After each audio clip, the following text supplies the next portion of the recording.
It's Monday, and Franklin Graham will be at Coolidge Park this evening for a rally among people who believe that God is governor and king of the world, in addition to being the creator. And he will give a pep talk, one that he has given elsewhere, and one that he will repeat in altogether 4 cities here in Tennessee. And the event is titled Decision Tennessee. And I wonder if it might be better to ask the question about whose decisions are we talking about? Are we talking about God's decisions, or are we referring to men's decisions? Likely, if it's Billy Graham's son, it's about the decision that men make. That's what he has emphasized throughout his ministry as a preacher, and as one to rally those people outside the faith into conviction of their sins and conviction of their need to repent of these sins and become faithful followers of the Lord Jesus. That's what Billy Graham does as evangelist around the world, and something he's done since his probably late 20s. He began that long career, and now he is in his 90s. And his son in his 50s is doing something of the same thing. But there's something a little better about Graham number 2 than there was with Graham number 1. And that is an interest beyond the individual. And the problem in Christianity in the American Republic has been its emphasis on the individual, and its unwillingness really to have the listener of the argument, to have even the Christian listener of the argument, to think about life beyond Christianity, beyond the individual soul, right? The man or woman who's hearing about sin, hearing about the fall and its effects on mankind. The individual evidencing the great effects of the fall, that would be temptation, loneliness, coveting, desperation, broken relationships, vanity, poverty, and the fruits, you might say, the fruits of the fall. These emphasized in the Graham argument before huge rallies, sometimes in the tens of thousands, and the solution to the problem being a decision for the Lord Jesus, where you are convinced that you need to invite the Lord Jesus into your heart and be saved and have eternal life and have a new life. That is the argument of the Billy Graham crusade. Now, Franklin has more in view than his father did, and the influence, I suppose, comes from his reading some in the works of the Neo-Puritans. Now, there are two kinds of Neo-Puritans. That would be people who are reformed in their perspective and are adherents of the great principles found at the time of the Reformation in the 1500s. And the two kinds of Neo-Puritans are the pietistic ones, and they follow in the Billy Graham tradition their interest in the Puritan fathers, such as, for example, Jonathan Edwards, are how God works with the individual, how the Lord saves the individual. And even Thomas Watson, whom I'm reading right now on 2 books from Thomas Watson, one is on repentance, is all about the individual, right? How we are tempted by our fallen natures to reject God and follow our own vices, and how God saves us, and why it's a great offense. The sin of a Christian, he says, for example, is greater than the sin of a Mohammedan or an idolater, right? The sins of those people are not against the light, whereas the sins of a Christian are against the light that they've been given, or that he's been given. So the Neo-Puritan, who is has a kind of private perspective, that's where probably most Christians who are interested in Reformation are. And then the other category, much smaller report, much clearly a minority report, but one that I think has the greatest use, and those are the covenantal Neo-Puritans, those who follow their Puritan forebears in England. John Calvin would be, of course, the fount. Martin Luther and John Calvin, the fount of the Reformation, and many other writers as well. John Knox, for example, in Scotland. But that category has a view of the gospel and a view of Christianity, which is much more comprehensive. And that is because it views Christianity as affecting all of culture, all of life, every institution. It has claims upon government. It has claims upon science. It has demands, if you will, upon medicine, upon research. Right? It would require research to be respectful of God the Creator. DNA research. There are limits that it would place on that.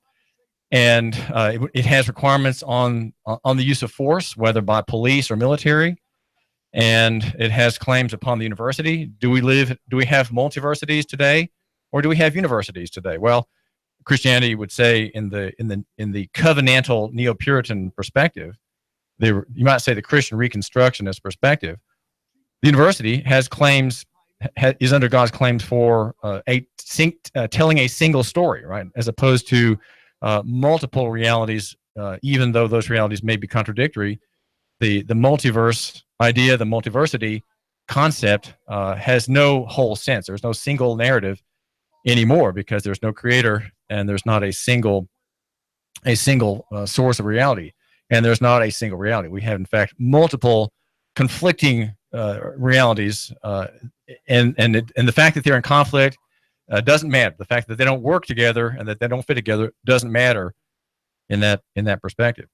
So this I'm trying to get back here now to Franklin Graham coming to Coolidge Park at 7:30, and he'll be proposing prayer-based change again in the individual, because Christianity always starts there. It's totally a totally personal religion, you might say, where the individual has obligations in his public life and his private life before God. But then Franklin has that larger perspective, a larger view of what God wants for his people. And it is interesting to note that the Christians view themselves as a distinct people, right? They may be Americans, they may be Mexicans, they may be Guatemalans, but insofar as their belief in God is, they are one people, and that's generally acknowledged among Christians, that they are, you might say, they're God's elect, or they're chosen of God. They're a distinct tribe. Graham tells Lisa Denton in the Saturday editions of the Times Free Press, Washington is broken. The Republicans control everything, but they can't even get their act together. We're in a political mess. Our country is divided racially today more than it's ever been, at least in the last 20 years. We are morally sinking. The only hope in for this country is God. So Decision America Tennessee tour, as it's called, is in our state, here in Chattanooga, the first step. And he'll be in Clarksville on Thursday, Jackson on Friday, and Memphis on the 21st. This is David Tulis. I do thank you for giving me just a couple minutes of your time. What in fact are the arguments for Christianity for reform? What do Christians need to pray about? We had the National Day of Prayer about 2 weeks ago, and we raised questions here. What topics need to be prayed about, and for what does the prayer need to ask? These are valuable questions, and even if you're not a Christian, it would be interesting to see how a human-oriented perspective, a man-centered perspective, might be well informed by what Christianity has to offer. David Tulis here. We are at AM 1240 and FM 92.7 Nooga Radio. That is to say, Nooga Radio, Nooga-centric, and I am the guru of local economy and the free markets. I'm the leading Nooga-centrist here in our city. Now, you may not be from Chattanooga, but don't let that offend you, and don't think that I'm pretending to be king over a molehill somewhere that you're just passing by in your truck, right, or in your rented car. It is an idea that I offer you that you can take with you and apply it to your own town.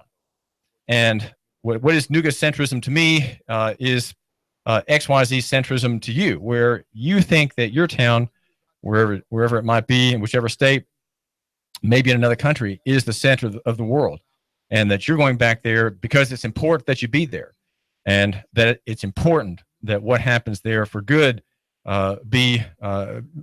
those things happen with your aid and with your encouragement, with your grants of cash, right? With your ideas and your involvement. The idea of prayer that Franklin Graham talks about presupposes several things about God. Number one, it presupposes that God is sovereign and that he overrides the affairs of men, that he overrides trends that you would think, that he can change a stony heart, if you will, to make that person have a heart of grace, to exercise care for others, just as Mary Wesley has done for many years, according to a report by Tamara. I'm sorry, I don't have the first name right. According to a TV3 report by Tanisha Cordell, this woman is 86 years old, and she's had hundreds of children in her neighborhood. She lives in Brainerd, and she is soon going to be stopping hosting children. She ran kind of a daycare center, probably had many informal arrangements with parents who dropped off their children with her. And the story at TV3 quotes a couple of people who speak very highly of this woman, Deontay Carter. Says, I actually have a lot of mothers in my life, and she's actually been one of them. She's a very kind person, open-hearted, loving. She's exciting to be around. I really care for Miss Wesley, and I know she really cares for us, not just me, but for everybody else around this neighborhood. Miss Wesley had, I think, 7 children of her own, and she plans to close up her little kindergarten after her 2 youngest children in her care go off to kindergarten. She says, I'm not tired, I'm not sick or anything. I just know it's time for me to stop caring for other people's children. It's time to give it up. That kind of thinking, which the report does not make clear has a Christian origin. That is the kind of thinking that Christianity brings. Okay, it brings everyone to be like Mary Wesley, to think about other people, to help other people. That is a great thing. So when we pray, we consider God to be sovereign. We consider that His will is open to petition, and the very act of these petitions is part of how things work, right? And we pray even though God is sovereign. So how does that work? If God is sovereign and ordains all things, what good is prayer to change His mind, right? What good is prayer to bring about a rescue, or the averting of a bankruptcy, or the saving of a person from a near fatal car crash? How come these things work? We pray for someone. Do we actually change the future? Well, it's a complex question, but all that happens by God's decree, according to basic Christian teaching. So God's plan for the world is one that He ordains, because as you may remember, one day is to Him as 1,000 years, and 1,000 years is as one day, or are as one day. And so God is not in time, but He is outside of time, and so works everything according to His plan. And that plan involves the free exercise of the human will, the human self-interest of every individual person. So what happens, for good or for evil, comes from decisions people make, and influences in their lives, and circumstances that cause sudden changes, or that cause patterns, or innovations, or cessations. These are by people's will, or by their responses to things imposed upon them by others, and all under the providence of God. There is no such thing as an accident in the Christian concept. People pray because God is sovereign. He is omnipresent, He is omniscient, and omnipotent, because He is all potent. And that is the argument that people have when they pray. They invite consideration of this providential being who's a creator and who cares for His children, right? He cares for His children, and for those people, and those people for whom He doesn't care, that would be the lost, right? That would be the goats as opposed to the sheep. That would be the chaff in humankind as opposed to the wheat. Those would be the fish that are thrown out by the fishermen in the parable, as opposed to the fish that are kept, right? The Bible makes that distinction between God's children and everybody else. No one has a claim on salvation. No one has a right to it. No one can ordain it for himself. No one can really decide to have it oneself. If one has salvation and the assurance of it, the Bible would teach, that is because it's God's gift, right? Salvation is a gift. And those who don't have that gift, they don't want it. They don't want it, and they're content to be without it. And that would be, your open atheist, your open agnostic. But many other good people have the same idea. Who needs God? I'm a good person. I don't need salvation. I've not sinned. I've not hurt anybody. I've not committed adultery. I haven't spread venereal disease among the ranks of the college students. I'm a good person. I'm right. I haven't stolen anything. And so many people rely on their own virtue. But God saves whom He will, and that is the God whom Franklin Graham makes appeal tonight, praying for the country.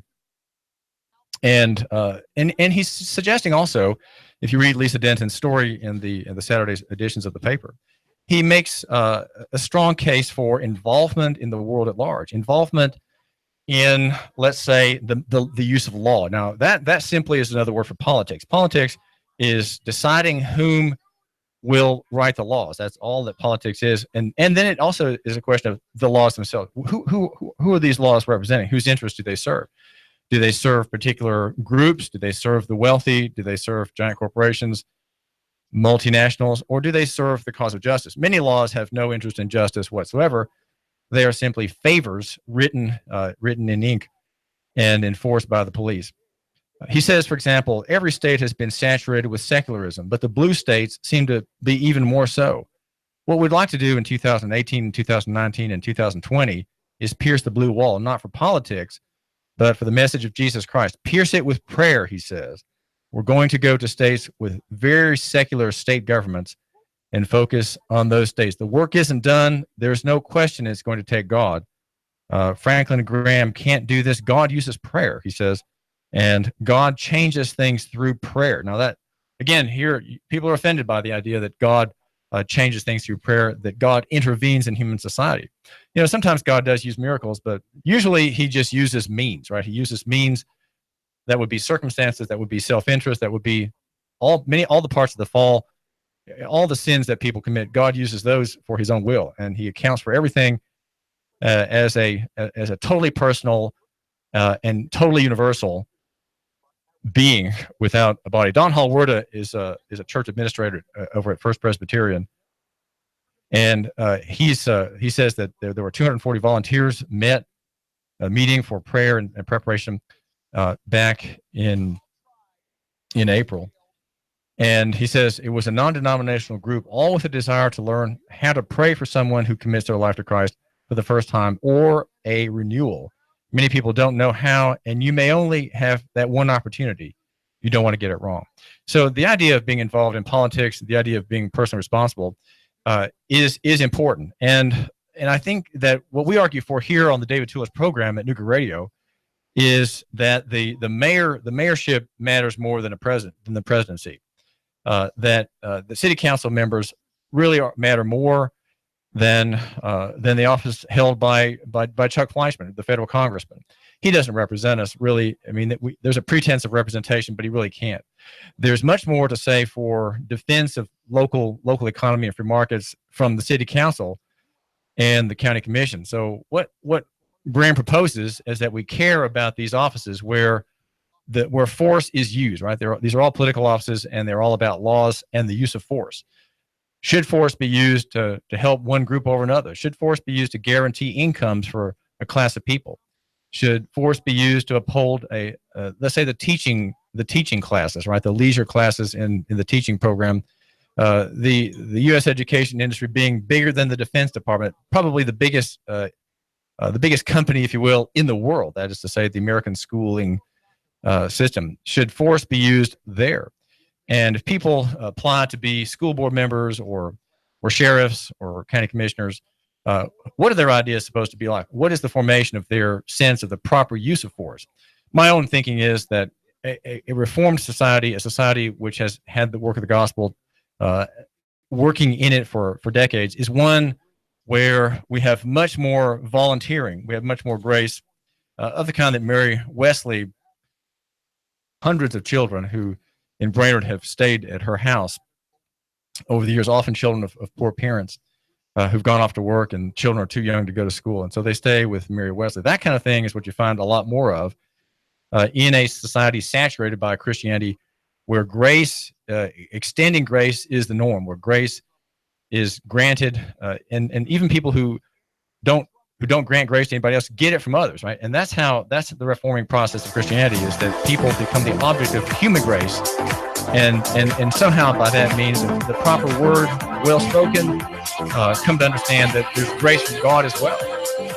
That's what Franklin Graham will be here talking about this evening. This is David Tulis. We're brought to you by Window Depot of Chattanooga.com, Window Depot of Chattanooga.com, and also Boyd's Speedway. And take note of coming doings this weekend. David Tulis, Nooga Radio.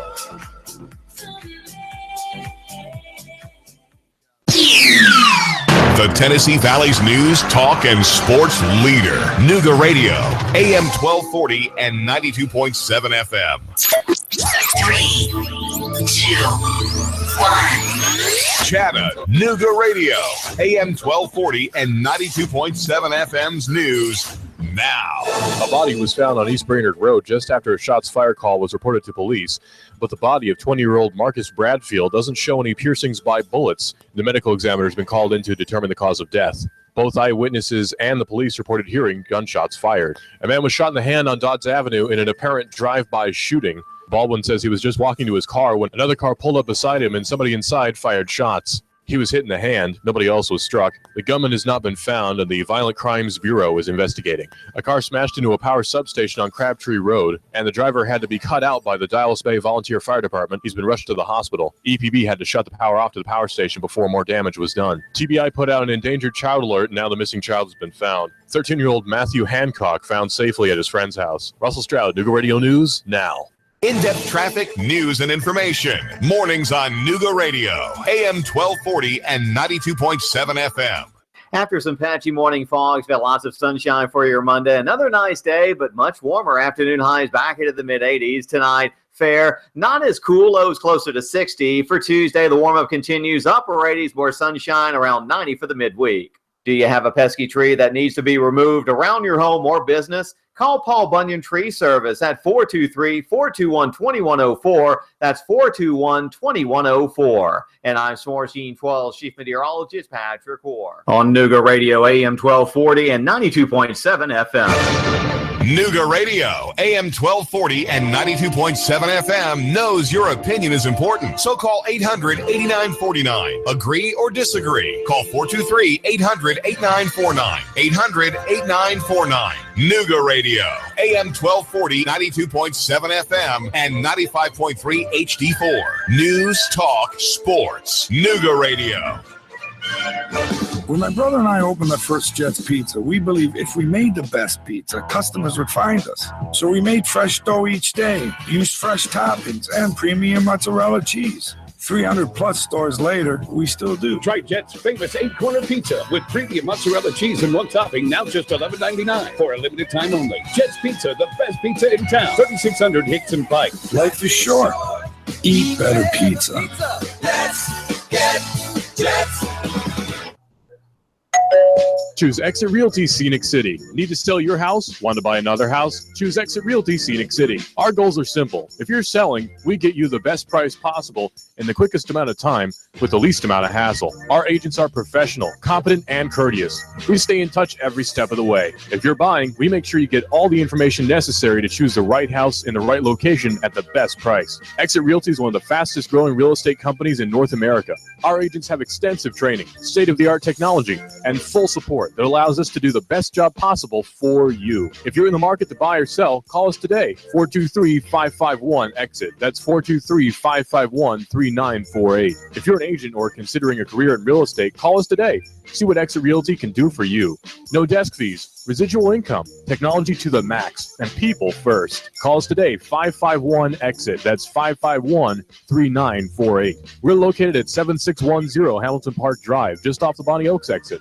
Need a tiller to get things going for the spring? Spiff up your porch, maybe your deck? Come on by and get a pressure washer at Action Rental. Family in town, need some tables and chairs for an event? Come on by and see us. Action Rental. This is Dan at Action Rental on Lee Highway. Come by and see me. Action Rentals. Final expenses, funeral costs, cemetery lots, unpaid medical bills, probate cost, debts. Debts are due and payable upon death of debtor. Will these costs produce a burden and hardship on your loved ones? Who will be responsible? How will they handle them? These costs can total many thousands of dollars, only compounded greater with the grief of losing a family member. A safe and secure way to provide for these costs is with an affordable life insurance from Covenant Group Insurance and Financial Services. Covenant Group is a local company with local agents. Covenant Group still makes house calls. Covenant Group only represents A-rated companies. With many options to offer, Covenant Group can accommodate almost any budget. Great discounts for good health and plans available for impaired risk. Call today for a free, no-obligation consultation in the convenience of your home. Call Steve or Jada at 423-855-8484. Call today, 423-855-8484.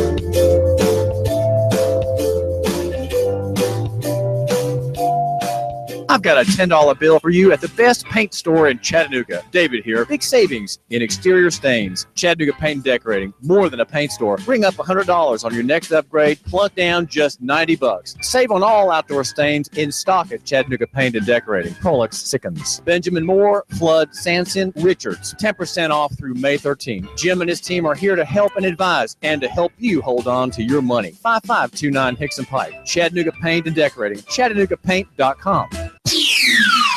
The Tennessee Valley's news, talk, and sports leader. Nooga Radio, AM 1240 and 92.7 FM. Now, the smartest guy with a bow tie in Chattanooga, Tennessee, David Tulis.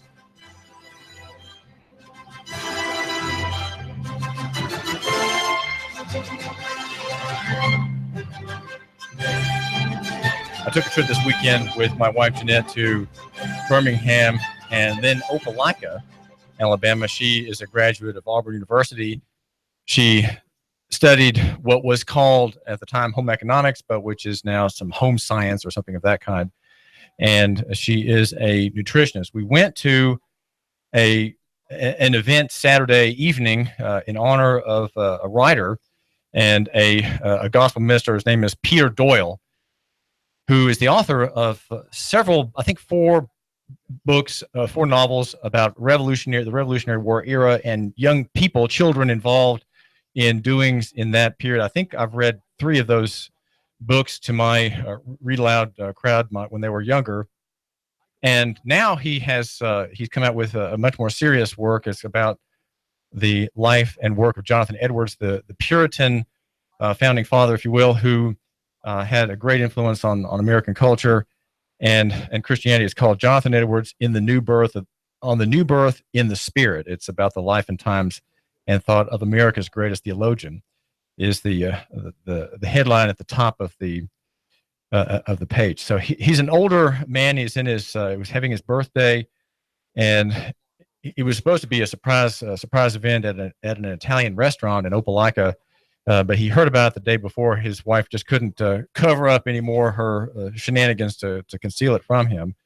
And so there they sat at the main table. I had not expected to sit at the main table, but I got into a conversation with his brother, Peter Doyle's brother, Wright, who is a scholar of his own right and teaches in China. He teaches Greek in Mandarin. So he's speaking Mandarin, Chinese, and he's teaching Greek. That seems to me a very heavy task indeed. But that is what Wright does, and he and I got into a very animated conversation about the idea of reform and the idea of saving the country. China, with its many billions of people, we have about 7 billion people on the earth, and it has about 3 billion of them.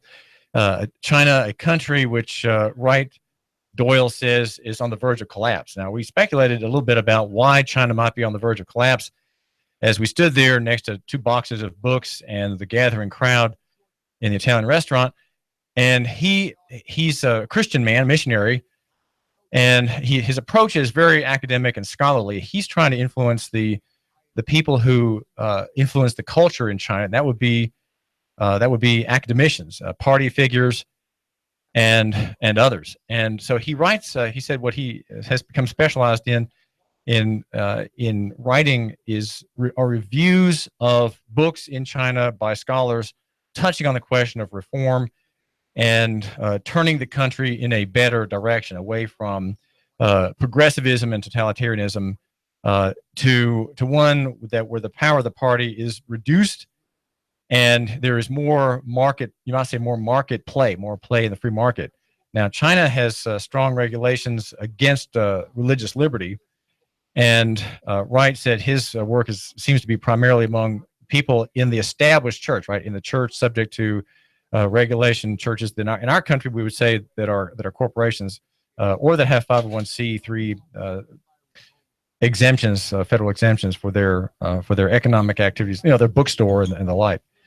And Wright says that China is a couple of years away from a collapse, and part of that will be is in his discussion is the rise of the great central bank bubble, with its empty cities and its highways to nowhere and its fabulous airports in the middle of nowhere with no traffic. That's the kind of thing that's been happening in China, and people in the local committees bring these projects to fruition because they can get cheap loans that they're not going to be able to repay, and so there's a buildup of sort of false assets, you might say malinvestment in China. One of the things that Wright Doyle found terrifically exciting is the argument that you hear from me every day at Nooga Radio, and that is local economy in the free market. Because those are and I said, well, right, my argument for local economy in the free market is a way of discussing the fruits of Christianity and the perspective that Christianity brings to all that it touches, right? And it brings a very personal way. It brings personal responsibility back. It creates, in the hearts of its adherents, it creates self-government. And if you have self-government, well, if enough people in a city are self-governing, well, then they don't need the external government. They don't need the police. They don't need really the mayor. They don't need social service agencies that pay for welfare by compulsion and compunction. They don't need the state effectively. If you have a self-governing people, they don't need to be governed by others, right? They don't have to be controlled by outsiders to make them do right. That's what Congress does in its U.S. code. That's what the General Assembly does with its Tennessee Code annotated, is because people are bad, we have got to regulate their affairs. We've got to tell them what to do. We've got to define what's bad and wicked and enforce good things, right? We want to have, and we want supervision over everything. We want to be able to tax everything and have supervision over everything. And so therefore our job is never done, right? We have to meet every year to write new laws, to have new compulsion upon the people of Tennessee because they just don't get it and they're not self-governing. And that's what happens. This sort of external government is of course a judgment. In Christianity, these are viewed as judgments against the people. They're deserving only of wicked kings, right? They're deserving of wicked masters, of tyrannies, of slaveries, of exactions, of taxations, of lawlessness, of state violence, of state-sponsored terrorism, right? Where the state is the leading terrorist in the country, internal to itself, right? I'm not talking about exporting terrorism, but I'm talking about the state as terrorist internally to itself. It might sound a little shocking to say that, but if you read any of the histories that talk about the rise and decline of the state, that is the purpose of many things that we just consider part of normal life right here in our country, in our county. Even public school, for example, is not there to help your child find his true self and his true knowledge and his gifts. That's not the purpose at all.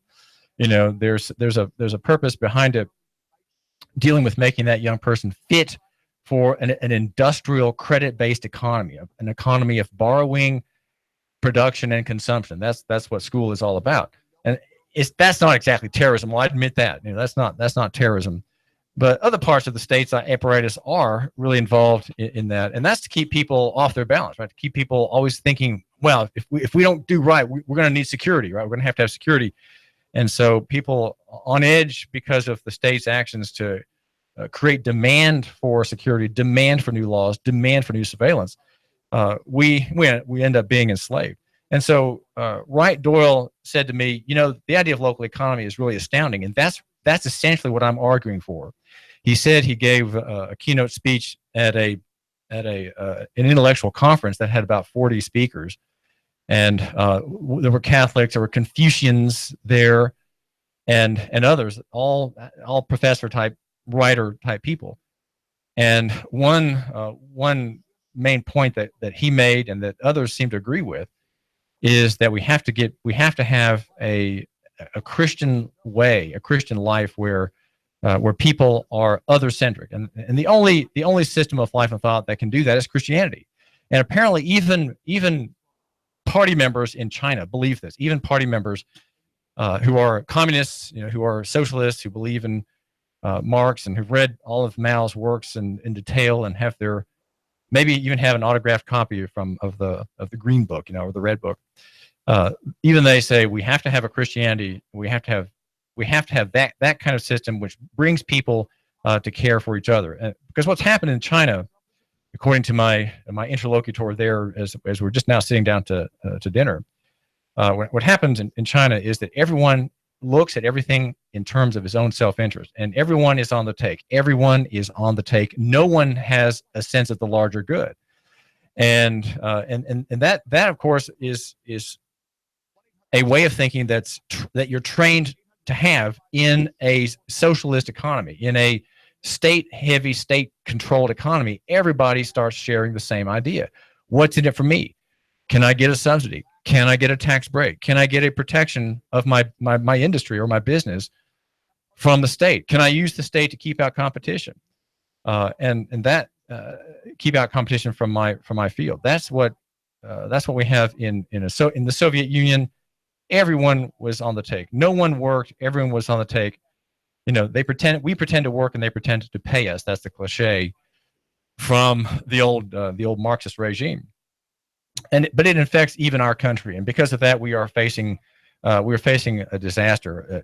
The system has trained everybody to glom on to the modern state, and the fact that we have so many glommers on, and we have a growing gap between the haves and the have-nots. That is showing that the breaking point is ahead. So China needs that fresh air of people who say, I'm not going to look out for just myself, and I'm not going to try to use the system for myself. I'm going to see what my neighbor needs, and that of course is one of the main arguments of Christianity. That's why Christianity is such an amazing not force, but an amazing system for the progress of mankind. Now I'm holding up for our YouTube viewer. We are live, by the way, on YouTube at the Hot News Talk Radio channel and live on Facebook. I'm holding up a copy of the book that was being celebrated Saturday evening at that dinner for Peter Doyle. He's a Presbyterian minister, retired now. And the book is Jonathan Edwards on the New Birth in the Spirit. And it was a book that he was inspired to write by Karl Barth, I think he's a German or a Swiss theologian, a very liberal man. But when Peter was younger, he lived in Europe and knew Karl Barth and was his student. Though he is not a liberal himself, that Karl Barth was. And so Karl Barth wanted to know about Jonathan Edwards's contributions to Christianity. He said Europeans don't know much about him. And so he wanted Peter to write his dissertation on that writer. At the event, we saw the lady with whom we spent the night. Her name is Miss Betty, and we enjoyed her. A very gracious Southern lady, and I love very much Alabamian accents. To me, Alabamian is very gracious and elegant. It's a dignified accent, and Miss Betty had that in spades. She is a woman who never got married, but she has taught hundreds of young women at Auburn, at University of Alabama at Auburn. And my wife, Jeanette, as a young student, was one of them, and she put us up for the night. We also met, my wife is the one between us who has all the college friends. I have not kept up with a single college friend. What about you? Have you kept up with yours? Well, if you're like me, American men, we make friends as we go, and if we pass on to another calling or another activity or move, it's hard for us to keep up friendships. And maybe that's because American men are sort of self-sustaining and self-contained and don't need friendships like women do. But Jeanette has all of her old chums from college. We went to see a couple Mike and Susie, he is a builder, and in Birmingham, and bought several hundred acres of land and sold it to developers. And in the deal, got a large lot of 15 acres right near Birmingham, rural areas and woodlands and fields. And so we had lunch on the veranda. We were on our way toward Opelika, where the dinner event was being held. And so we stopped for lunch with Mike and Susie. As a builder, he said he's working on a project right now involving a church, a $17 million project. And the church had raised $10 million and had borrowed $7 million. And he said, well, that's a bank will look at that as a good credit risk. These people can raise that much money over time, and they're probably good for the remainder.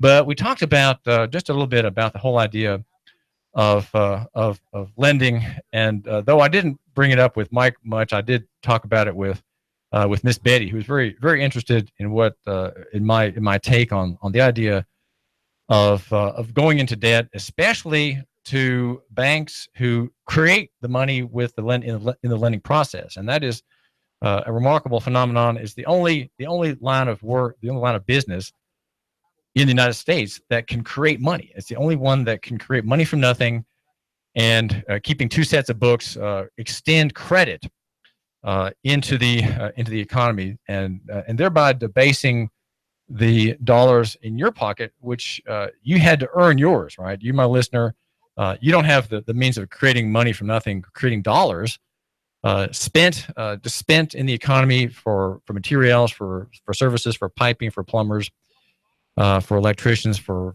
surveyors and the like. You can't pay for those people from new money. You have to have money that you've already earned from your hard labor or your ingenuity. But banks have the privilege of making money from nothing.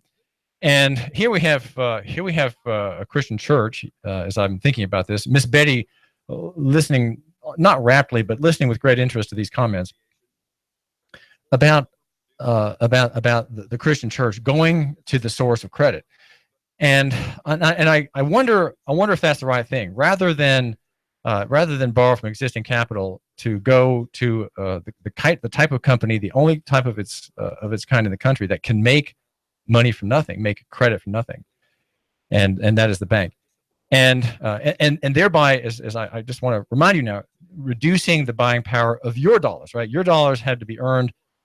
And here we have Christian people who believe in God and His providence, going to a particular line of business in the American economy that uses the fractional reserve method to create new dollars. Is that right? And is it right, particularly in light of the pending rise in interest rates, which is going to end the party? Right? The party of drunken borrowing for the past decade has created much malinvestment across the national economy. And you have malinvestment, meaning bad investments, when credit is artificially cheap. It's been artificially cheapened by the central bank through its lending authority, through its overnight rate of interest, bank-to-bank interest fee that controls, as it controls the rates other banks offer their depositors. And so we have free money, and malinvestment is a result. Success breeds excess, and that's the description of what's happening now in the economy. When people realize that the debts can't be paid back, you're going to have another credit crunch, just like we did in 2008. So here Christians have gone out on a limb to support this line of business that abuses everybody else with the fractional reserve loan, creating new dollar units, right, which debase the value of existing dollar units. And then they're doing it at the peak of the bubble, right? We're in a great bubble in this country. And here are Christian people who love God and who love the last three commandments are borrowing fractional reserve money to pay for their new building. And he's building on that, and Mike is, and telling me about some of the troubles he has with that agreement. And so you say, well, what are the commandments? Well, there's the 10th commandment. Well, there's the 7th commandment. Well, the 8th commandment on stealing, and the 9th commandment on bearing false witness, and the 10th commandment on coveting. If you bear false witness, you are saying something is true when it's not. And to be involved in borrowing fractional credit is turning your eye away from something which is dishonest. It's dishonest to create money from nothing and not lend existing capital, as do banks in the Middle East. Right, the Muslim banks have investors and not lenders. They, as far as I know, they lend existing monetary units and do not create it from nothing. That happens in the West, and the West's great excitement in creating new dollars, new euros, even at the European Central Bank. These are going to catch up with all these countries and all the people who have faith in these emissions. I'm skeptical, and I hope you are too. My argument here at the David Tulis program at Nooga Radio, AM 1240 and FM 92.7, is to divest national and to invest local. And one of my nostrums as the leading Nooga centrist is physicality over abstractions. And that would tend to make you want to have, let's say, gold and silver as opposed to stock, right? And that is because right now these are greatly undervalued. There's a lot of confidence in dollars and paper dollars. And so you can buy a good amount of gold and silver in trading out your abstract dollars. And also in our argument for local economy and the free market, we suggest investing in local people, investing in local businesses, being liquid as opposed to being indebted. Our economy is largely indebted. We have about 25% of national economy is financialized. That is to say, it's dollars created from simply gambling on the rise and fall of interest rates, gambling on insurance and reinsurance contracts, and monetized debt, securitized debt, just what we had before the crash in 2008. Well, this is David Tulis. I do thank you for giving me a couple minutes of your time. We are 92.7 FM and 1240 AM. David Tulis, Nooga Radio, sponsored by Nooganomics.com. Nooganomics.com. What is going on at the concurrent grand jury? What is its report about? There's one man gumming up the works. One man. Who is it? The Tennessee Valley's news, talk, and sports leader. Nooga Radio, AM 1240 and 92.7 FM. IBuyChattanoogaHouses.com, Chattanooga's premier house buyer. Do you have a house you need to sell fast? We are buying. Call us today. We are local folks. We will buy your house as is, no repairs needed. We will give you a cash offer and close on the day of your choice. Call us right now, 423-834-7321. Need to sell a house fast? We are buying. Are you experiencing one of these situations? Inherited a house you have no need for? Behind on your property taxes? Nightmare tenants making your life miserable? Too many repairs needed and don't have a desire to fix? Behind on payments and facing foreclosure? Recently divorced and need a way out of the house? Never really wanted to be a landlord and just want to cash out? Trying to relocate and need to sell your house? Do you need to sell a house fast? We are buying. No fees, no hassles, no repair cost. Close on the day of your choice. Our process is simple. Call us today. We inspect your property right away. We make you a fair cash offer. We close on the day of your choice. Call us today, 423-834-7321. Visit our website, IBuyChattanoogaHouses.com. Call us today, 423-834-7321. IBuyChattanoogaHouses.com. Need windows? Hey folks, do you need new windows? Good news. Window Depot of Chattanooga has a great special going on right now. 10 high-quality, energy-efficient double-hung vinyl windows installed for only $29.90. That's right, 10 double-hung vinyl windows, only $2,990. And yes, they qualify for the TVA rebates. Call 894-0011. Window Depot of Chattanooga today, located at 5950 Shalford Road. Call 894-0011 today.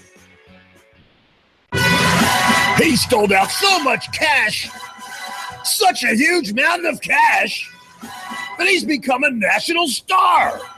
Rick Davis. You know the story. Cash, cash, cash, and more cash. People can't believe it. They want to see it. And now Rick Davis has a new TV show. National TV, USA and Canada. He's got the gold and silver, diamonds and rings. You get dizzy just thinking about it. Rick's selling. Rick's buying. Cash, cash, cash, and more cash. And now a mountain of cash catching the Hollywood spotlight. You know where it is, Brainerd Road. Rick Davis, Gold and Diamonds. Cash, cash, cash, and national TV cash. That's really big. Everyone wants to see it. Money flying out the door. Rick Davis is America's jeweler. It's better than Hollywood. It's right here. Cash, cash, cash, and more cash. Rick Davis, Gold and Diamonds. Brainerd Road. You love me. You really love me. Are you shovel ready to build a house, but you're not a builder? Are you shovel ready? Michael's Homes is ready to bulldoze its way to a solution for you. You have ideas on what you want in a house, but you're looking for someone to bring your ideas into a plan and turn your plan into a house. Michael's Homes, custom builder. Michael's Homes has lots available at a new subdivision, River Bay Estates, that's Harrison.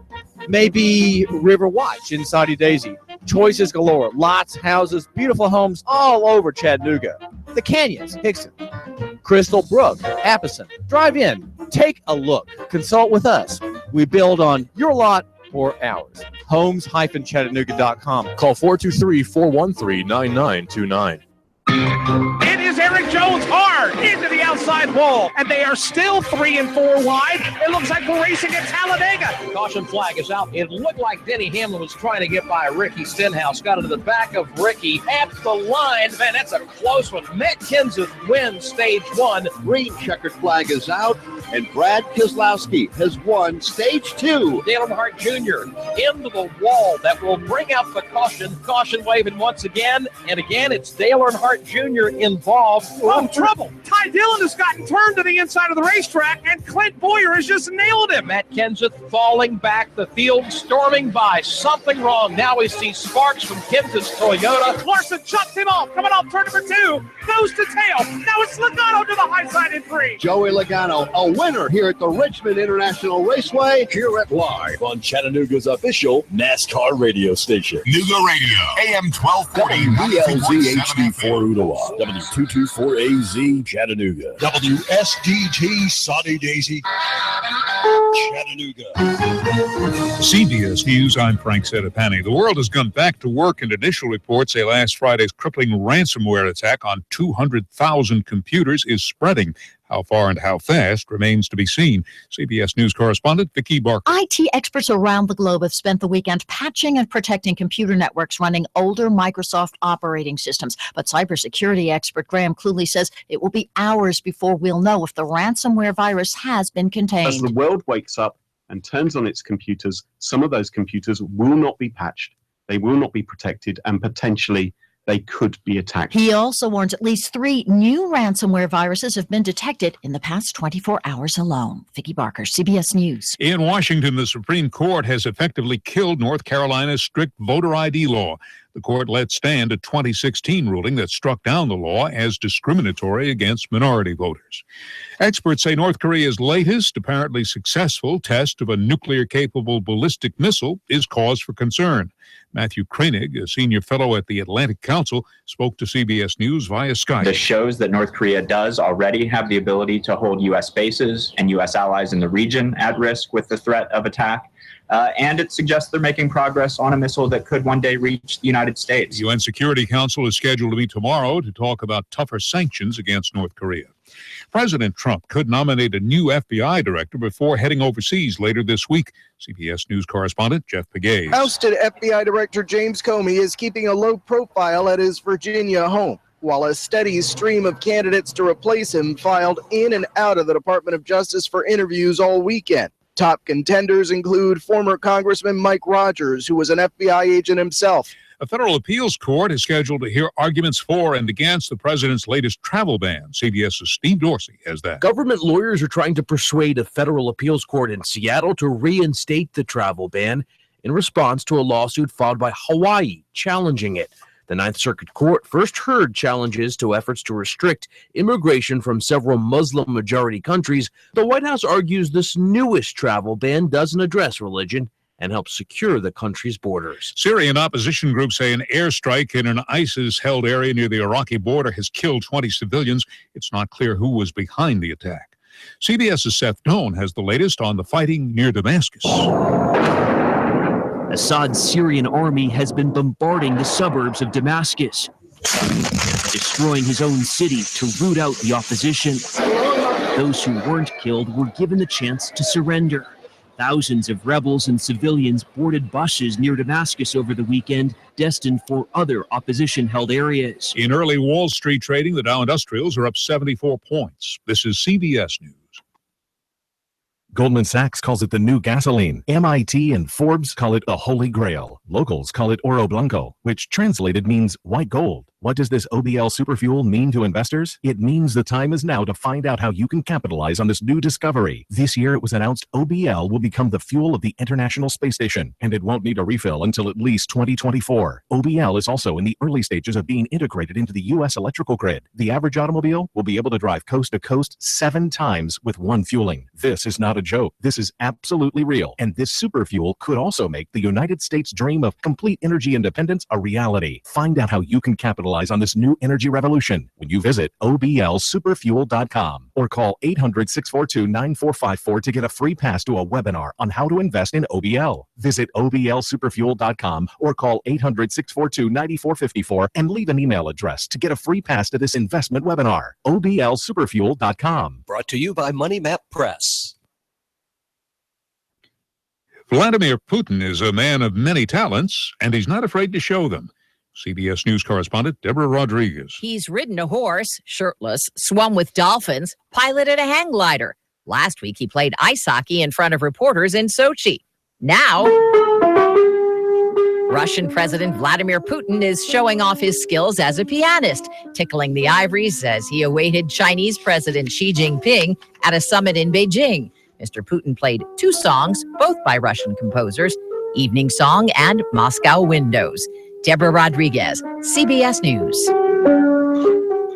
Reports say that Callista Gingrich, the wife of former House Speaker Newt Gingrich, is in line to become the next United States ambassador to the Vatican.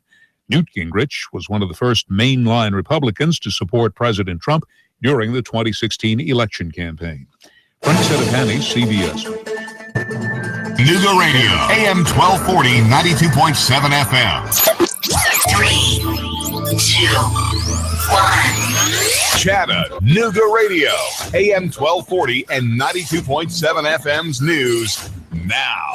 A body was found on East Brainerd Road just after a shots fired call was reported to police, but the body of 20-year-old Marcus Bradfield doesn't show any piercings by bullets. The medical examiner has been called in to determine the cause of death. Both eyewitnesses and the police reported hearing gunshots fired. A man was shot in the hand on Dodds Avenue in an apparent drive-by shooting. Baldwin says he was just walking to his car when another car pulled up beside him and somebody inside fired shots.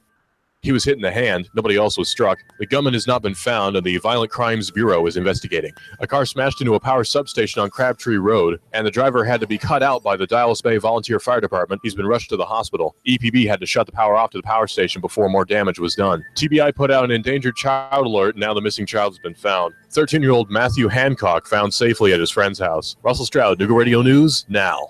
In-depth traffic, news, and information. Mornings on Nooga Radio, AM 1240 and 92.7 FM.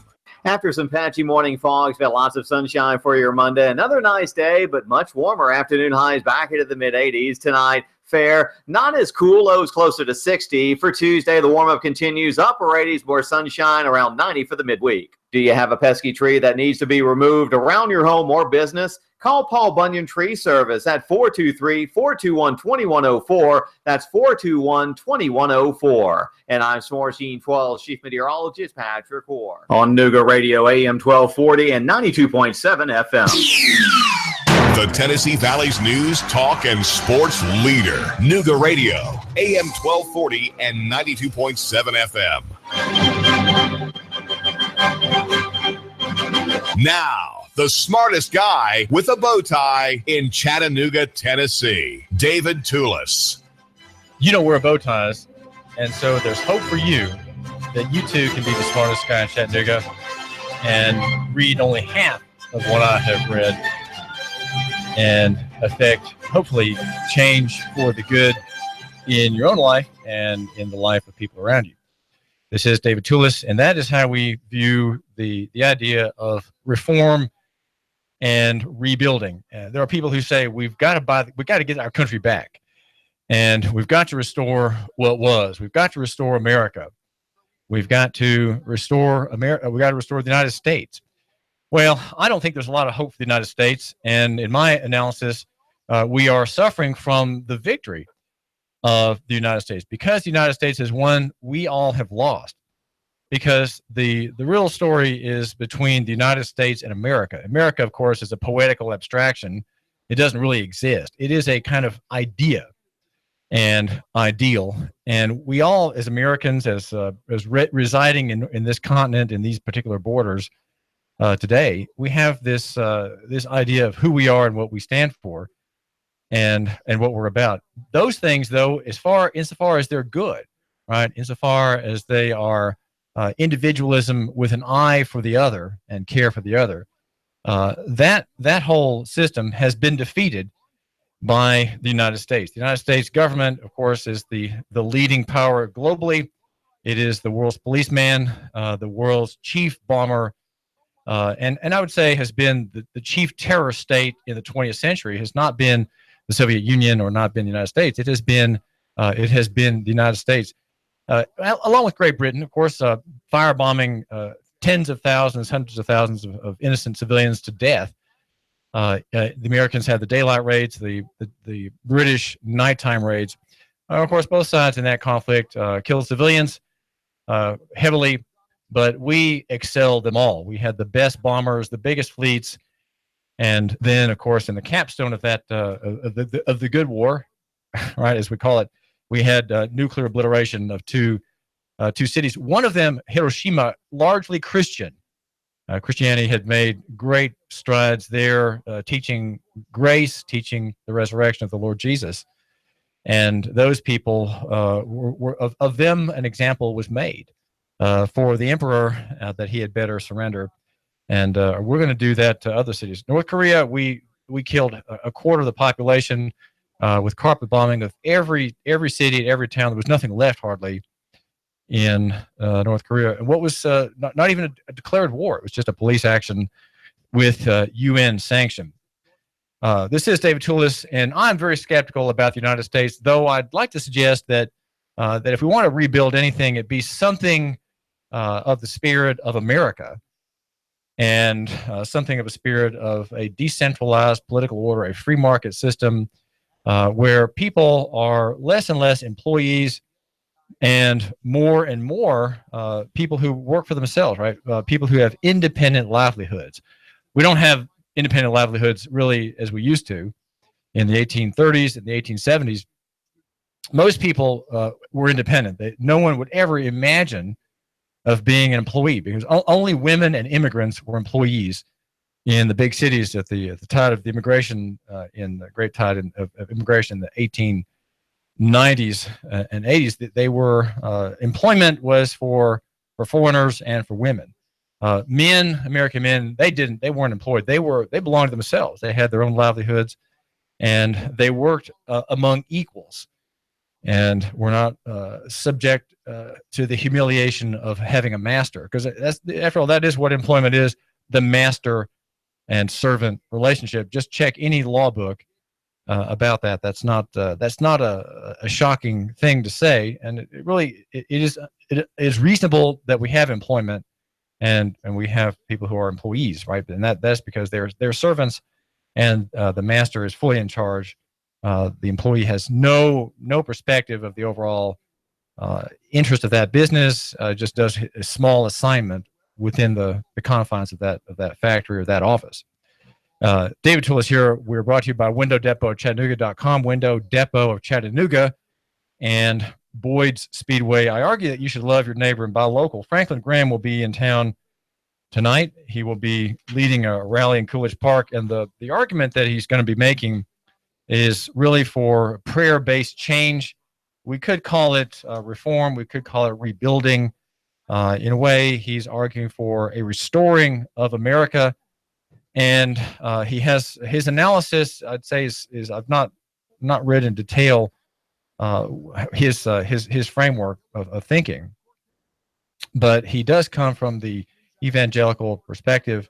He is a Christian, and he says, "I want to encourage citizens to run for political office." He's talking here in an interview with Lisa Denton, the Times Free Press reporter, who has a good story on what he has to say and who he is in the Saturday editions. Run for school boards. How important would it be for school boards to be populated with biblical men and women who believe in God and take a stand on the Bible? If that's the case, we change the direction of our country for the next 20 years. People feel like, I can't do anything. Yeah, you can. You can run for office. I want Christians to run at every level. We need men and women of God in politics, he says. Republicans are not going to save us. Democrats are not going to save us. Only God can do that. So there is in his mind a breaking down of an earlier hesitation, if you will, that kind of forbade Christians from being involved in politics. But there's a temptation, on the other hand, in the direction in which he's suggesting, and that is that we find politics to be the answer for Christianity. Christians are just in charge of political offices, then the country will be saved from itself. It'll be saved from national debt, national collapse. It'll be saved from the police state, which has been years in the making thanks to Republicans and Democrats. Well, the danger, of course, is that Christians think that, well, now that we have godly men in office, we are saved from the judgment that has been upon us for the past 40 or 50 years. And that may be true. But don't forget, people get the government they deserve. If they have a godly government, one that punishes real evildoers such as abortionists, such as people who inflate the currency and debase the value of the currency, that's mass theft, people who kill innocent people, that whether in the military or the police, these can be capital crimes if they're properly found out and properly prosecuted. These are capital crimes. The danger among Christians is to think that having the right man in office will be a blessing, and that may be, but it all takes a great deal of time. And I really am glad that Franklin Graham is talking about 20 years, because 20 years, 50 years, 70 years, 200 years should be really the framework in which our thinking takes place. If you have children, you are thinking not just about their dotage, but their own children and their and those children's children, right? You think in terms of generations. And I suspect that Christians perhaps are the best equipped to think in terms of many generations of the work of grace. Now, not just Christianity, the religion, right? I'm talking about that. I am talking about that, but I'm also talking about the whole idea of free enterprise. Free enterprise is a function of grace too, as we argue here on the David Tulis Show at Nooga Radio, 1240 AM and 92.7 FM. I argue that Christianity is the basis of capitalism. Now, when I say that, people just jump back at me and say, well, what about the kind of capitalism we have now? Well, I admit, we have many broken forms of it, many forms of capitalism that are state capitalism, corporate capitalism, debt capitalism, crony capitalism. All of those are borrowing from the genuine free market and genuine capitalism. Capitalism is the creation of wealth, right? Creation of capital. Capital is the ability to do things, the ability to provide things. It's not money. It's not riches. It's wealth that makes the position of mankind better, right? That saves on useless labor, that saves lives, that saves lost time, that makes efficiencies, that brings better goods at lower prices to more people. That's what capitalism is intended to be about. And it's all capitalism operates by grace. By thinking about your customer, you're going to become self-sustaining in business. You may even become rich, and your customer is going to be better off. Now, of course, people who buy Windows, they're never better off. So Bill Gates somehow went wrong with that most awful bit of software, Windows, the most disastrous type of software that in many ways, of course, people are glad to have it, but it is full of holes. It is a gigantic system, extremely inefficient. It's not anywhere near as smooth and clean as it could be if they just started over there among the staffers at Microsoft.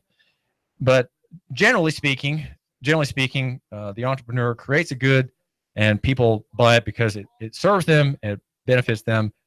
And capitalism is something we want to have more of. And there are bad forms of it. And so it's good to think in terms of 20 years, as Franklin Graham will propose this evening at Coolidge Park. His presentation starts at 7:30. It's a free event, and it's Decision America, Tennessee. And the decision I would like to suggest is not so much perhaps your decision or the decision of any one person to love God or to become a convert. That's what he's talking about. But the decision also is of God himself. I mean, what does God decide? Has God decided that we are to be punished further, right? A lot of people think that, well, if we don't make these changes, bad things are going to happen. Well, they've been happening since the time of the war to prevent Southern independence. That is to say, increasing centralization, a war economy, a draft economy, an inflation economy, and a police, the police state, the modern surveillance state and welfare state. That is not something that God is going to judge us for. That is the judgment. That is the judgment brought upon the nation, because Christians have been so feckless and so, well, you might say they've been really careless about what their job is. They've been not careful about applying the Word of God beyond their own selves, right? And that I'm getting back here to the grievance, if you will, that seems to be evident. When Christianity is privatized, the public sector goes over to the other side, right? The public sector in our country, owned by secularists, humanists, atheists, statists, progressives, and cultural Marxists. They own the institutions of government and the deep state and the university, right? And they run medicine, they run libraries, they run universities, and so their ideas are replicating themselves with less and less success, I would like to suggest, but they do have the enemies of Christianity have control of all the levers of power, all the mechanisms of education, of schooling, are controlled by corporate and secular, you could say secular, earthbound interests. Secular is a word that Franklin Graham uses in his interview with Lisa Denton in the Time Free Press. Again, that just refers to having an earthbound interest, not caring about what God cares about, not minding God's claims upon mankind. Well, this is David Tulis, and I want to mention a couple of things. There is of course, people waking up this morning to find the WannaCry ransomware on their computers. Has that happened to you? Do we have any connection to this malware infestation here in Chattanooga? I have not heard reports yet. And if you've been affected, and you're tuning in, give us a call. Our number here is 800-8949, 800-8949. If you've been affected by the malware attack that's affected 200,000 PCs around the world, according to the Wall Street Journal this morning. The story has a quote from a specialist who says, "This is something we haven't seen before. The global reach is unprecedented." People opened their computers this morning, and it demands of them a $300 ransom. Otherwise, the contents of that computer, which had been converted into a mess, an incomprehensible mess, will be deleted. That's what the threat is. You have to pay now, or the deadline will erase your all the content on your computer, all your private files, all your doings, all your emails, all your records are going to be gone. The Time Free Press this morning is telling us about the search for a new police chief. And there is, of course, Fred Fletcher is resigning after 3 years. His contract ends in July, and the mayor, Andy Burke, is setting up a committee. On the committee, according to the TFP story, are Bill Cox. He's a former district attorney. There's a woman named Olga Decline from a neighborhood association safety committee. There's a former U.S. attorney, Bill Killian. He is the man who threatened to enforce the First Amendment against Christians and others who are critics of the Muslim creed. Also, there is Trinae Jordan, a pastor from Mount Canaan Baptist Church, and Techtown CEO Chris Ramsey, and a judge, Christy Sell, who runs General Sessions Court. These are going to be on a committee to advise the mayor on whom to hire. The chief of police, of course, serves the executive branch. But somehow in our modern day, we think that police are somehow independent of government. They have their own virtue, their own claim. And indeed, police have a remarkable power over individuals. They're not just citizens on patrol. In their understanding of their duties, they are an elite class of people. They're a military organization in Chattanooga with 500 troops, if you will, enforcing the law against the citizenry. The pretense, of course, is that they are there to make people safe. That is the argument, and most people believe that, especially conservatives. Conservatives are very good about believing the rhetoric about policing. Chip Henderson is quoted by the newspaper saying, "I feel like we have talent within our police force that we can choose the next chief from. I'm looking for someone who has the ability to lead and understand the problems we are having in Chattanooga." That's kind of a loco-centric argument. Find someone who knows people, who has already all these contacts made. When Fred Fletcher came, he had to meet everybody fresh, which might have advantages, of course. It's not clear that the mayor cares a whit about reform. Police reform is crucial. I would say that even though Chattanooga's policing apparatus is milder against the people than those in other cities, for example, in Virginia, we do need to have reform. There are old ideas that control the operation of this military vertically integrated organization, such as use of force continuums and the 21-foot rule, and which is the kill zone around the officer, and also the line in the sand, we can't wait forever rule that requires officers to gain immediate control as owners did over their serfs in the Old South. They had a proprietary interest in their serfs and their slaves, and with that line in the sand, we can't wait around forever rule, there is the same proprietary interest, and immediate obedience is expected, or death. That is the threat. We have that in the Stevenson execution in East Ridge last year, which implies the problem of proportionality, and that's something, a reform touching on proportionality, where a woman in a summer dress who's stopped for having an expired tag is not to be thrown down. She is not to have the officer's knee in her small of her back as he brings her arms, wrenches her arms to the back so he can put the tag, he can tie her up. These are disproportionate. It's simply inconceivable that the city employees can do that. And we have reports occasionally of them. We have lawsuits pending on these matters in Chattanooga and Hamilton County. And so the reforms that have been proposed by the Wexler report, Wexler, forgetting his first name, came out with a paper in March of last year. There are four main reforms that are being worked on with great success in other jurisdictions, and they imply the proper use of space, cover, time, and demilitarization. Those are the four areas in which reform has to take place. I think Chattanooga does not need a military operation. It needs to be a general disarmament and a general turn to helping people rather than imposing the laws against them.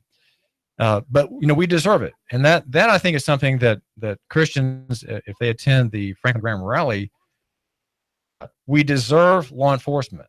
We deserve it. We've deserved it for some time, and I would say if we're going to ask God for mercy and grace, it would be in the direction of pacification of these operations by city employees against people, some of whom are reside here, live here, and others are just passing through. They're visitors, and they become the object of police action. Well, this is David Tulis. We argue that you should love your neighbor and buy local, and suggest that near is better than far, that small is better than big, and simple than complex.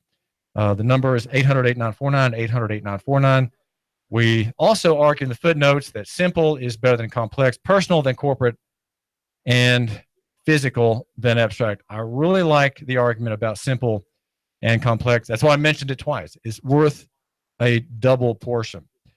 And I do thank you for giving me just a couple minutes. We argue for local economy and the free markets here in Chattanooga and beyond.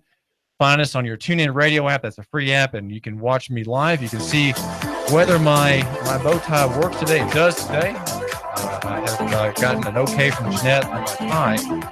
And I argue David Tulis for Local Economy and Free Market. Brought to you by Lloyd Speedway and Window Depot Chattanooga. Window Depot Chattanooga, 800-8949, 800-8949.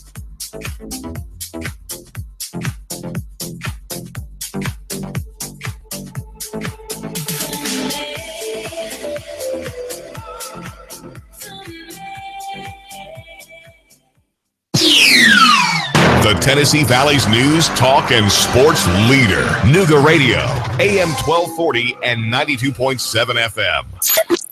3, 2, 1. Chattanooga Radio, AM 1240 and 92.7 FM's news now. A body was found on East Brainerd Road just after a shots fired call was reported to police, but the body of 20-year-old Marcus Bradfield doesn't show any piercings by bullets. The medical examiner has been called in to determine the cause of death. Both eyewitnesses and the police reported hearing gunshots fired. A man was shot in the hand on Dodds Avenue in an apparent drive-by shooting. Baldwin says he was just walking to his car when another car pulled up beside him and somebody inside fired shots. He was hit in the hand. Nobody else was struck. The gunman has not been found, and the Violent Crimes Bureau is investigating. A car smashed into a power substation on Crabtree Road, and the driver had to be cut out by the Dallas Bay Volunteer Fire Department. He's been rushed to the hospital. EPB had to shut the power off to the power station before more damage was done. TBI put out an endangered child alert, and now the missing child has been found. 13-year-old Matthew Hancock found safely at his friend's house. Russell Stroud, Nooga Radio News, now. In-depth traffic, news, and information. Mornings on Nooga Radio, AM 1240 and 92.7 FM. After some patchy morning fogs, got lots of sunshine for your Monday. Another nice day, but much warmer. Afternoon highs back into the mid-80s tonight. Fair, not as cool, lows closer to 60. For Tuesday, the warm-up continues. Upper 80s, more sunshine, around 90 for the midweek. Do you have a pesky tree that needs to be removed around your home or business? Call Paul Bunyan Tree Service at 423-421-2104. That's 421-2104. And I'm S'mores Gene 12 Chief Meteorologist Patrick Orr. On Nooga Radio, AM 1240 and 92.7 FM. I have the best steak selection in town. Name of the business is Don's Meat Shop, and I'm Donnie Raines. Just ask for Donnie. I make over 20 different types of sausages. Most of them are great for grilling. We have the best selection, best quality. We have the hard-to-find items. Don's Meat Shop. Window Depot of Chattanooga. They're locally owned and operated and been around since 2008. Installing top quality vinyl replacement windows. You get the best price and service in the area. Top quality double pane, energy efficient windows. They look great and save you money. Oh, I love to save money. You'll also save money on your heating and cooling costs. Call 894-0011. 894-0011. WindowDepotChattanooga.com. WindowDepotChattanooga.com. Sales and installation professionals. You'll get a fantastic job while helping to enhance the value, appearance, comfort, and efficiency of your most valuable asset, your home. Other window providers? No way. Window Depot Chattanooga's windows qualify for the TVA rebate. Sliding doors, gutters, soffits, fascia, garage doors, and other home improvements. If you want to save a ton, call 894-0011. WindowDepotChattanooga.com. WindowDepotChattanooga.com. Window Depot of Chattanooga. Sales and installation professionals. And now to our reporter in the field. We asked Ray at Ray's Plumbing what's important for homeowners to know. Some field line systems can cost upwards of $10,000. The bottom line is to save yourself money down the road. I would definitely recommend everybody with a septic that is not on county or city sewer to have an inspection done by a qualified professional. It'd be great if nobody did inspections on them for all plumbing companies. That's what we do to make a living. Not to scare anyone, but it should be in the back of your mind. The danger is the field line failing and costing thousands upon thousands of dollars and tearing your yard up. By preventative maintenance, you're saving yourself a large headache that may displace yourself and your family. That happens more often than you think. The waste is designed to stay in the tank, and that waste will build up over time. Even with treatment, we have to help that waste break down. Ultimately, preventative maintenance is the key that will keep you from spending $5,000 to $10,000 on replacing your septic system. The bottom line is to save yourself money down the road. Call Ray at Ray's Plumbing, 421-6341, 421-6341. Competent, kind, caring, knowledgeable, experienced, great listener, great negotiator, in touch, accessible. If these are the characteristics you want and need in a realtor, you want and need Thomas DeMoss of Keller Williams Realty. Thomas is a very gifted realtor who puts the client's needs first. Whether you're buying or selling a home, Thomas is the realtor of choice. Thomas will help and guide you through each step of this very important process. For many of us, the purchase of a home is one of our largest investments and most important family and financial decision. Let Thomas use his 10 years of experience in the Chattanooga real estate market to give you the advantage you need when buying or selling a home. Buying a house? Thomas can help you navigate the emotional and somewhat anxious process of buying a home. For those of you who want to sell a house, Thomas uses his marketing and negotiating experience to help you sell your home for top dollar. Thomas is a local resident, raising his family here in Hamilton County. He knows the area very well. For many agents, real estate is a job. With Thomas DeMoss, it's a passion and what he loves to do. Call Thomas today for a no-obligation consultation. He makes the process as simple as possible. Call 423-364-0028 and visit his website, northriverpropertygroup.com. Need a tiller to get things going for the spring? Spiff up your porch, maybe your deck? Come on by and get a pressure washer at Action Rental. Family in town, need some tables and chairs for an event? Come on by and see us. Action Rental. This is Dan at Action Rental on Lee Highway. Come by and see me. Action Rentals. Nooga Radio, AM 1240 and 92.7 FM knows your opinion is important. So call 800-8949. Agree or disagree? Call 423-800-8949. 800-8949. Nooga Radio, AM 1240, 92.7 FM, and 95.3 HD4. News, talk, sports. Nooga Radio.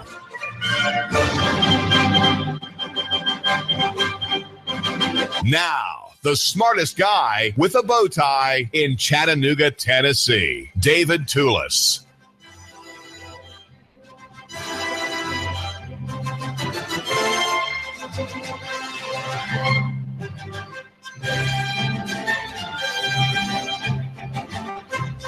Love your neighbor and buy local. That's our slogan here on the David Tulis program, the David Tulis Show. Brought to you by Nooganomics.com, the website for the man who matters. Not popular. And it's not popular because it's not intended to be. No clickbait, no teaser heads, no surprises. You get what's in the headline. You read the headline, you should get the whole story in a nutshell. And I suggest that you go there and make note of my latest endeavor, somewhat scratchily written accounting of the concurrent grand jury report, an account of a recommendation and a conversation that takes place in a report that probably would print out at about 12 pages or so if you try to print it, available at Chattanooga.com. And it is a story about a man like you. And I almost have the idea that the man mentioned as standing up for his rights is someone just like you. It's not you, but it's someone like you. And maybe someone who has listened to our program and has entertained some of the same thoughts you have, being my listener, about how the system works and how it can be reformed. Now, we say reformed. I say that, well, I know it's a big word and it sounds important, but what I'd like to think is that local economy solutions, individual solutions, can bring about reforms regardless of what lawyers do, judges, legislatures, congresses, presidents, even high international jet setters at the UN. Whatever they do, we can't necessarily stop what they're doing. That's against us. We can't make them reform. We can waste our lives petitioning them to do something, and as we do that, we'll just completely neglect the work that's in front of us that we can do personally. So I think there's a need for you, my listener, to figure out the allocation of your time. How much are you going to do yourself, and how much time are you going to give to urging someone in authority to do something? Okay, you can give a whole life to lobbying for a bill or lobbying for a cause, and it not really bring any results. No, in fact, not even a subcommittee vote. Despite all your efforts, no one's going to actually vote in a committee or subcommittee on your idea. It just won't happen. And then if it did happen, well, the subcommittee vote is shot. It gets to committee, and there it's shot down. So you may work for a while on a project and find no fruit. So we're trying to figure out how to be optimistic, how to be cheerful, and how to have a real effect. How you, my listener, how can you have an effect beyond your own particular problem? So let's say you have a court problem. Let's say you have a police charge problem. You've gotten into the system now, and you're seeing from the inside just how bad it is and just how unjust it is. And you've met people when you were arrested. You met people of the kind you'd never thought you'd meet before, and there you were in that holding tank for several hours until your wife came down with a checkbook to bail you out.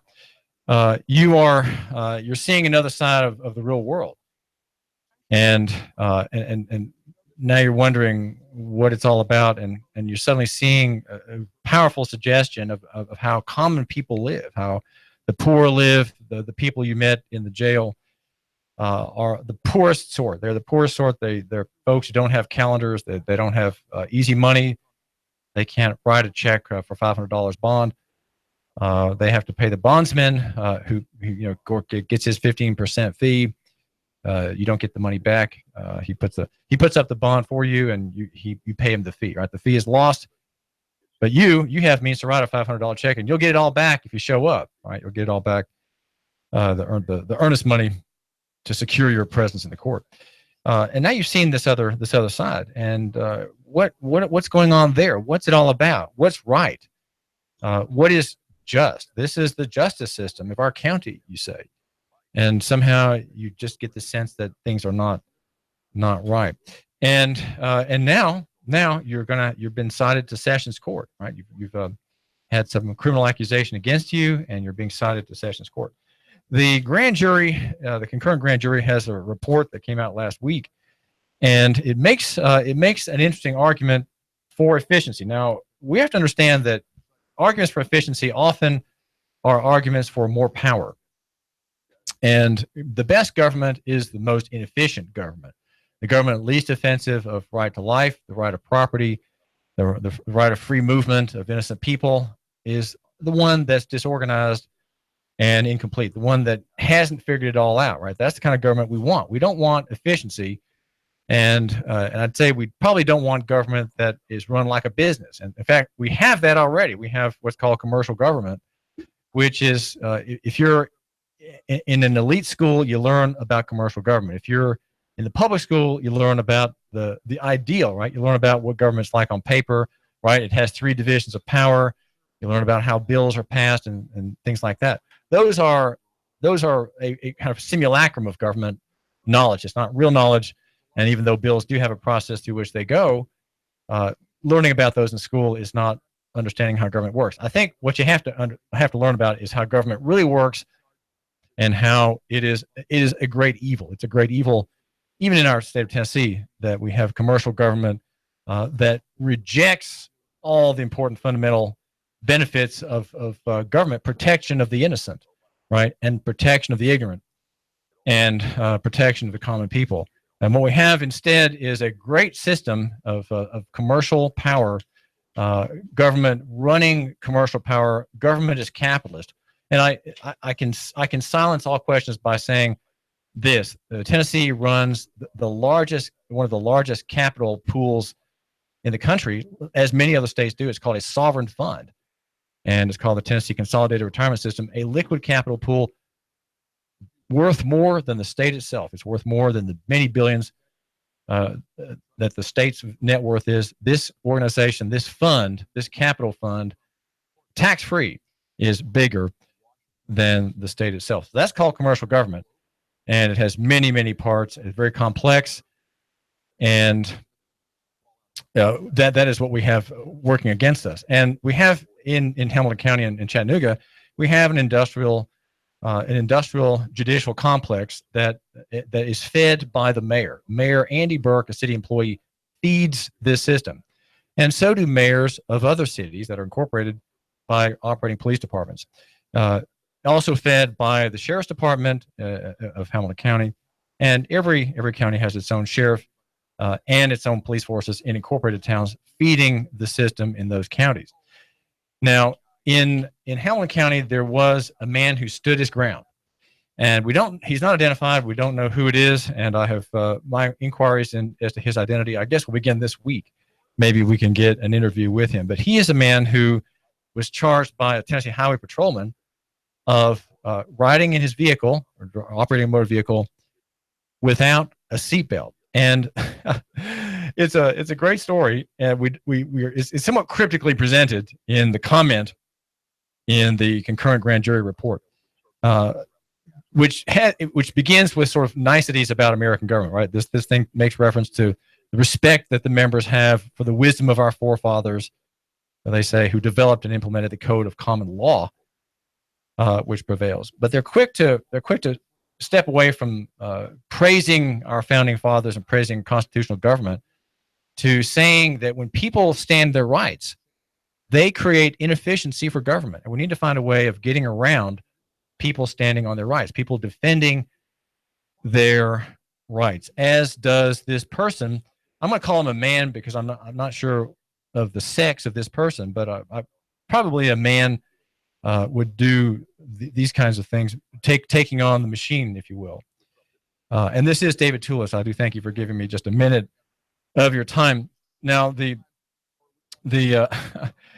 story, the grand jurors say that the Tennessee Highway Patrol officer was required to testify in person before the grand jury, and the charge was violation of the seatbelt law. They mention this fact, and they say, well, this is what happened. Now we're going to say something nice about the grand jury and the simple beauty of American justice, which of course requires personal testimony by the accuser. Right? The accuser has his partisans who want to help the charge go forward. They have to file an affidavit and testify before the grand jury to get an indictment. But they say, again, they say something nice about American system of government, and then they immediately say, well, hold on, well, there are problems here. And they say the jury understands that the rules and processes provide for this action and that the simple beauty of American justice. However, the grand jury also feels that there needs to be some common sense. Okay, here we go. Common sense applied to the burgeoning load of cases that come before the grand jury.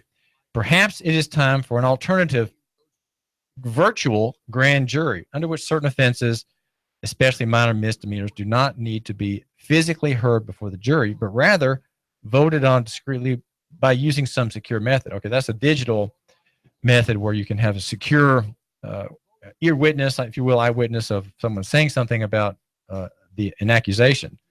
And it's not done in person. In the example cited, they go on to say, a highway patrol officer was taken off duty to appear before the grand jury for less than 1 minute. All right, less than 1 minute. In total, they say more than 17 persons were involved in the testimony directly and many more indirectly. So how is it that one case involves 17 people involved in the testimony indirectly in some way and many more indirectly? This was an expensive proposition, they say. The grand jury believes that there are cases that could be easily presented to a virtual grand jury without impacting the veracity or institution that is the American criminal justice system. Well, okay, well, that's true. You can have an oath-bound statement made digitally. You can do that. But that is an efficiency that makes the state have an easier time. And the idea of the man saying no and indict me, that's important because that creates a burden on the state that the state has a duty to meet. The state has a duty to give every man a trial, a speedy trial before the jury, the petit jury, right? The jury of 12. You, my listener, have a right to a jury trial. The problem has come in the use of inferior courts, such as Sessions Court, in which to negotiate with the accused. Most people, more than 90%, agree to plead guilty. And this is a grievous situation that people capitulate before the accuser. Often the accuser's case is pathetic. The data behind the accusation is pathetic. And out of fear, because we have become a fearful people, not confident of ourselves, not confident of our own virtue, we capitulate. And we do it pragmatically, thinking, well, if I plead not guilty, then my case goes before the grand jury. I might be indicted. Well, that's true, but you also might get a no true bill in which the whole matter just goes away. It goes away. You've not had to plead guilty. You don't have yet another blot on your record. But if you're indicted, well, now guess what? You have the privilege, the benefit of presenting your arguments before the people and let them weigh the accused. If more people do as this one man did, as complained about by the grand jury, if more people did that, you would have a downstream benefit. And that downstream benefit would be that there would be fewer police actions. There would be fewer arrests, fewer people being hauled before Sessions Court. And if Basil Marceau is right that these inferior courts can't hear criminal cases at all, then you have a cataclysm in law enforcement. Law enforcement would be suddenly deprived of its main duty, which is to arrest people and accuse them. And that is, they can do that very easily today because of the grant by the whole system of the citation. The cop, rather than arrest you and book you for a crime, which he's accusing you of, right? He's accusing you of a crime. He says, okay, let's just agree that you appear in this lower court, and maybe there you can plead guilty, and I won't have to arrest you. If the threat of arrest and charge and booking and jailing is removed from that encounter, a criminal encounter, ostensibly, right? Then you have a system ripe for manipulation, ripe for the production of new crimes, new charges, new activity by the police in every jurisdiction. And that is because we have people who say yes in plea bargaining. They take the citation, they agree to show up, and then they plead guilty. So the machine doesn't ever have to test the accusations. The accusations by the officer are not put to trial. And he's not required to testify before the people and before the grand jury.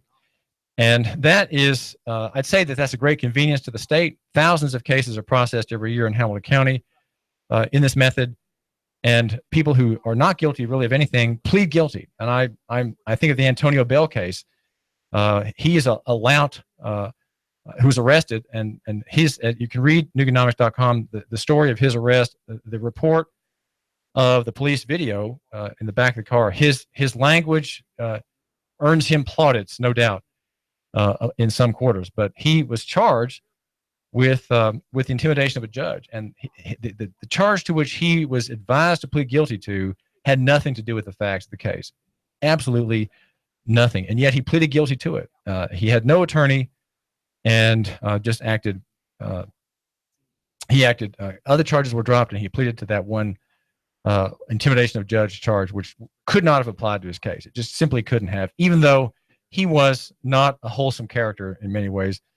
And he spent some time in jail in that case. And you can read about that at Nooganomics.com.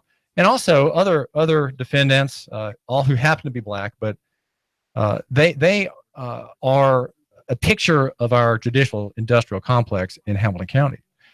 Two of those that we've covered here at Nooga Radio were the victims of perjury, police perjury, in an astounding case. And I would say, I happen to come across these in God's providence, that kind of treatment of common people is typical. I'd say it's not extraordinary.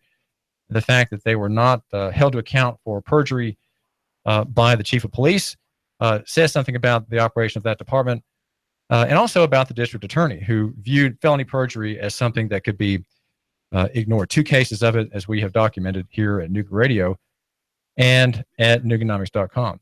The concurrent grand jury wants minor cases to be thrown into the virtual grand jury concept someday. It says these states use a system by which a portfolio called the information documentation adjudicated and processed. For example, motor vehicle charges concerning light laws, failure to appear charges, simple DUIs where qualified blood alcohol report or substance analysis report meet state limit statutes, assault charges where there is a clear medical evidence of injury, etc.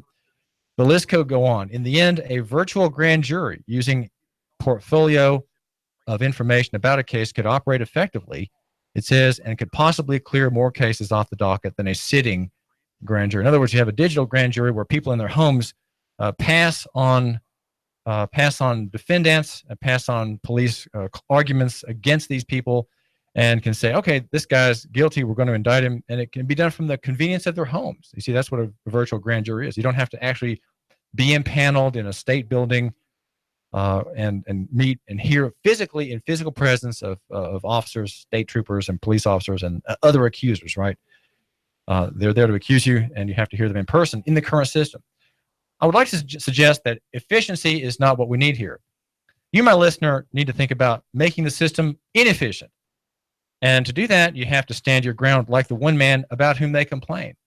And they say 17 people were involved in that testimony directly and many more indirectly.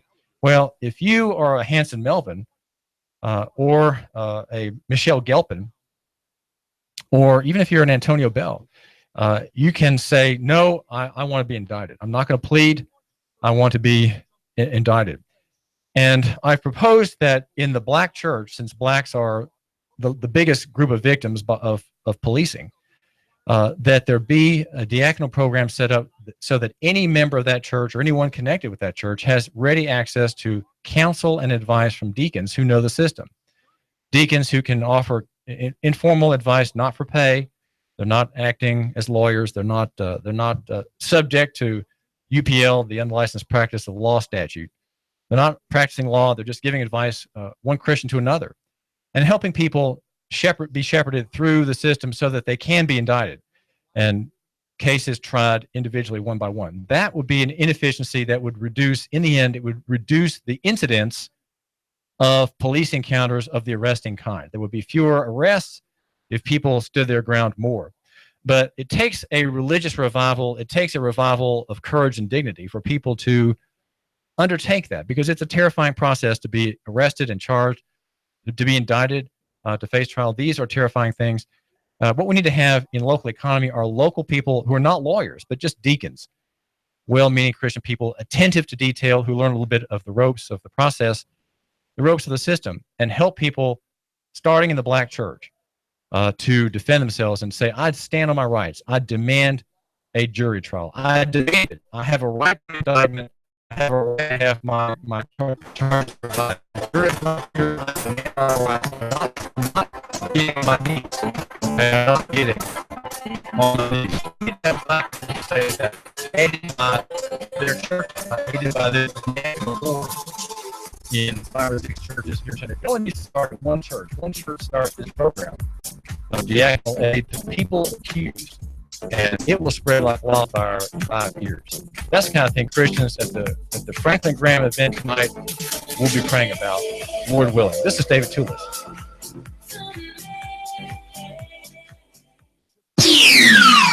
The Tennessee Valley's news, talk, and sports leader, Nooga Radio,